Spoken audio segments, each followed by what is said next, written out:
Coming right up, Straight Talk with Art Levine. Our guest tonight, Robert Sugarman, National Chair of the Anti-Defamation League, as we continue our 21st anniversary year. Closed captioning provided by Scan Health Plan. Straight Talk is brought to you in part by Southern California Edison. For over 100 years, life powered by Edison. The Press Telegram, your local news leader for over 100 years.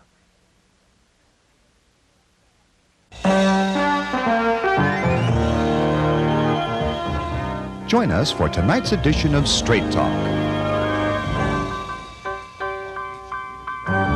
And now your host, Art Levine.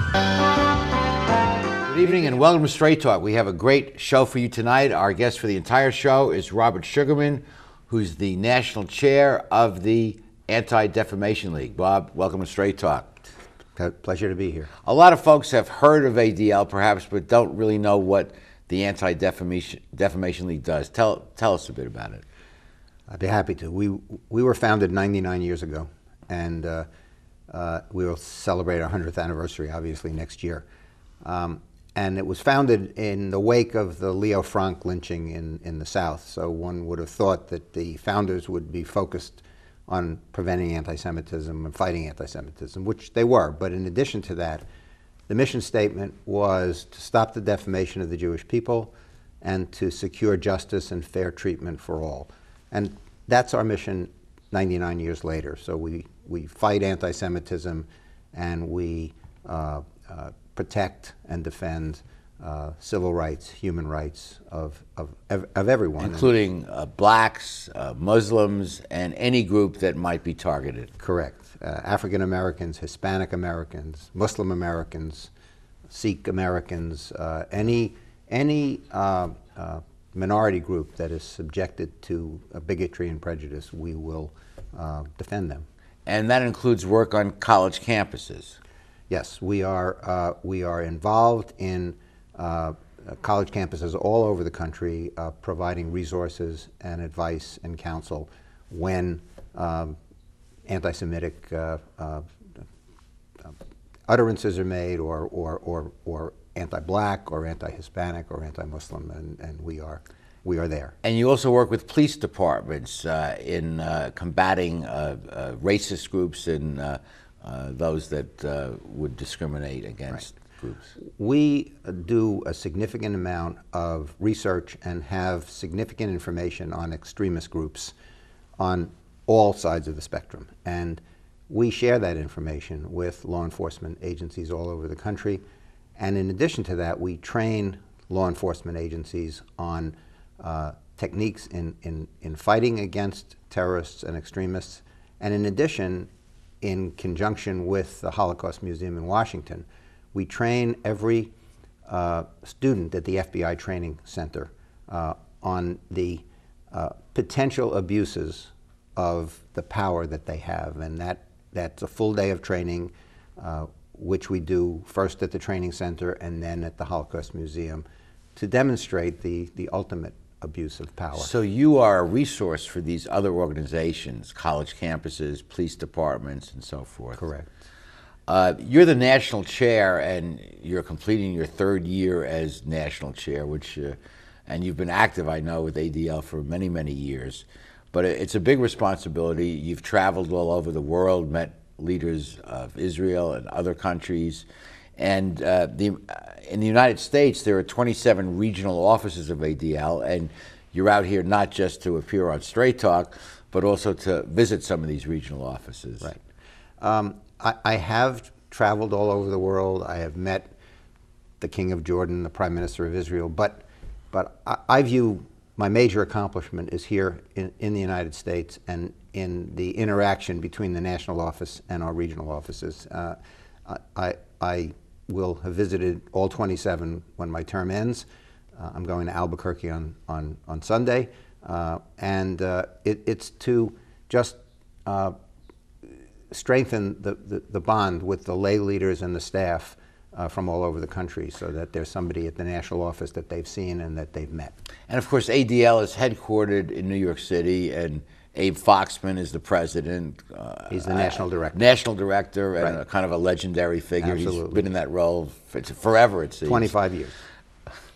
And every 3 years there's a new national chair. Your term is ending, and but it's a tremendous responsibility and honor, really, to be selected as the national chair. And I know you donate your time and costs in visiting all these things. It's not no junkets in the ADL. No, it's time consuming, but it's very rewarding. And as you say, I've been active in ADL for years. My parents and my late uncle were active, and it's really the culmination of a long devotion to the league. And I know this November there is going to be a big dinner in New York City in your honor. You and your wife Surrey, who's also a full partner in many of these activities, and I'm sure that was a very, very special evening. It certainly was very, very rewarding, and it was just nice that so many people came and supported it, and it was a very gratifying evening.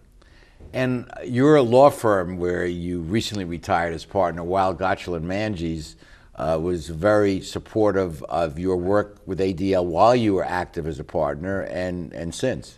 Yes, the firm has had a history of public service and communal involvement, and the firm has encouraged its partners through the years to just take some of their time to be involved and active in communal and philanthropic organizations. You know, lawyers get a butt of a lot of jokes and a lot of comments about, but there are many lawyers and many firms that get it right, and you and your firm is one of them. Oh, thank you. Yeah. We're proud of that. Yeah. Well, we are going to be continuing this discussion, and in the next segment, we're going to highlight some of the particular activities of ADL, and then later in the show, Bob and I were both classmates at Yale Law School. We're going to go back in time a bit and talk about some of the values we learned there. Stay with us. We'll be back with more of our show after these messages.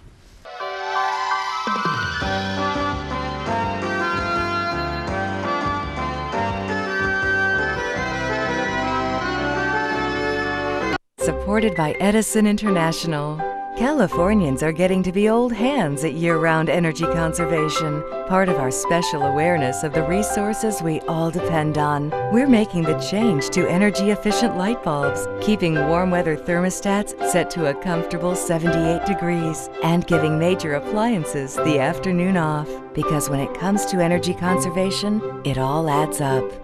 Life, powered by Edison. In today's world, everything's connected. From the workplaces that support us, to the homes that welcome us, to the trees and wildlife habitats that remind us how important our environment is. When a bird lands on a branch, and in the midst of a busy day, we stop to watch, it makes us realize we're all in the same boat. The Port of Long Beach welcomes this world with open arms, an environmental policy that's second to none, and a commitment to shaping a vibrant community. The Port of Long Beach, thinking outside the docks. Hello, I'm Jessica Hardy, a proud Long Beach native and a member of the USA Swimming national team. Having spent much of my life in water, I've developed a deep appreciation for the valuable role that this precious resource plays in our lives. In recent years, California's water supply has become unreliable. To address this reality, Long Beach residents have dramatically reduced their water use through permanent lifestyle changes. In doing so, Long Beach has made itself a leader in water conservation. As I work hard to achieve my personal goal of qualifying for the 2012 Summer Olympics, I encourage you to continue your tremendous efforts to use water in smart and responsible ways. So join me and your fellow Long Beach residents in strengthening the water conservation movement. By making small but significant changes in our water use habits, together we can ensure that we have a reliable water supply for many generations to come.